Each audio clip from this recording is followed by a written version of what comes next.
Welcome everyone to the George Wiley Center. My name is Camille Vavares. I'm the director here. And this press conference isn't going to be too long because some of our speakers are actually facing shutoff, right? And they're going to illustrate why it's unacceptable to increase rates that will cause more shutoffs for more of our members, more of our neighbors and friends. So, some of you have been to hearings in the past for these rate increases, right? And we're used to hearing the same response over and over again. And we're used to it as a grassroots group. Often we get dismissed and told that we don't know what we're talking about. But some of it you might have recalled that they said the same thing about many other issues. For example, when they were shutting off people with medical conditions for years and years, and we told them it was illegal, we went to them, we went to their offices, we took action, and they said, oh, those George Wiley Center people, they don't know what they're talking about. Some of our members became plaintiffs, and we sued the Division of Public Utilities, we sued National Grid, and guess what? When a judge heard us say it was illegal, they said, absolutely, the George Wiley Center is correct. And that's why there's 6,000 people that are prevented from getting shut off every year here in Rhode Island. So we have to get back past these mantras that they tell us that there's nothing they can do, right? The George Wiley Center doesn't know what we're talking about. One of the tricks they try to say is, with the proposed rate increase over and over again, when they rubber stamp it, is to say, well, this is on the supply side. They're going to say inflation, nobody makes any profit off of the supply side. So the George Wiley Center is offering, and we'll go there to have an Economics 101 session to educate the commissioners, the division, anyone they would like. Does anyone think a for-profit utility company would do anything that wouldn't benefit their bottom line of profit? Okay, I don't see any hands up. Actually, if they have shareholders, they're obligated to make a profit. So we're here to say we are done. We are absolutely done with these misinformed, self-serving, corporatist excuses. It's too late. This is 50% rate increase. We're seeing, Rhode Island Energy bought out, it was PPL, bought out National Grid here in this state, right? And National Grid bought out their holdings in England. In the UK, they're talking about a freeze on utility increases coming from the Tories, right? We had a revolution in this country to get rid of a monarchy. If the Tories in England can put a rate increase on hold and freeze it for 18 months, which is proposed, there's absolutely no excuse that here in Rhode Island, they can't put a freeze. If Rhode Island Energy can have enough money to come here and buy National Grid's Rhode Island holdings, they do not need a 50% rate increase. We will not play this shell game between the distribution and supply side. Oh, well, we can delay, we can split it and slice it. That doesn't help our members. That doesn't help the people that face shutoff. That doesn't help the people that we're going to hear from, right? So we're here to educate the Public Utilities Commission. We don't have a lot of time.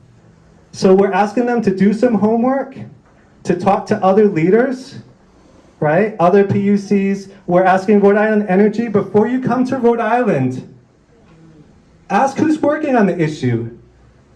They never reached out to the George Wiley Center.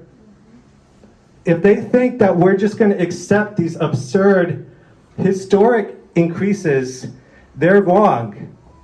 And if they think that we're going to just, have a little therapy session next Friday, go to the PUC, everyone chuckles on the way to the bank afterwards, they're wrong.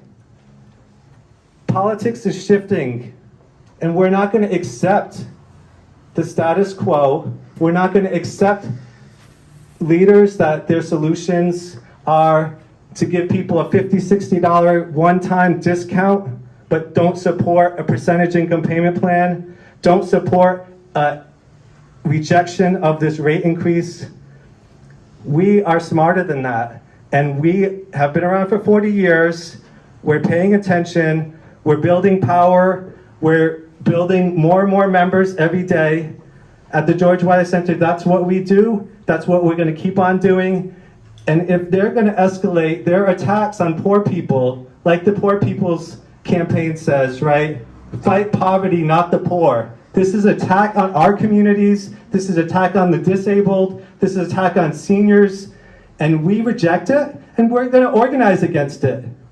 And it might not seem very painful to people that have a big bank account, but it's painful to our members and people in this room.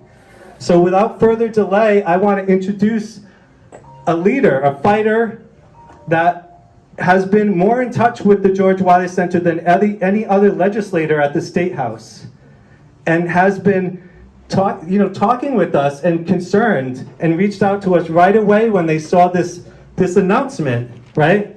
Heating costs will soar. Will soar. I know this journalists, and they probably just, they're used to things going that way.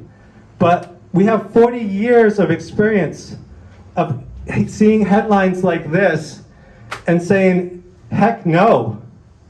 But that's only going to change if the public hear this message, right? They join the George Wiley Center, join other groups that are fighting back, and we have to take action that's on the same level.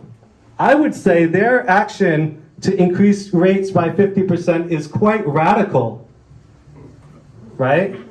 And sometimes they call us radical, right?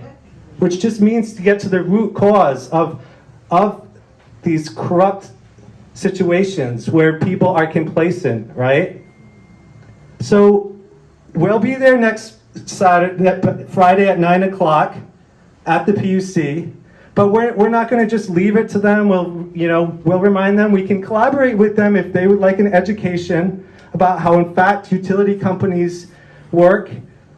But we'll be there to remind them that their obligation is supposed to be, the way I explain the PUC is they're supposed to be like a referee.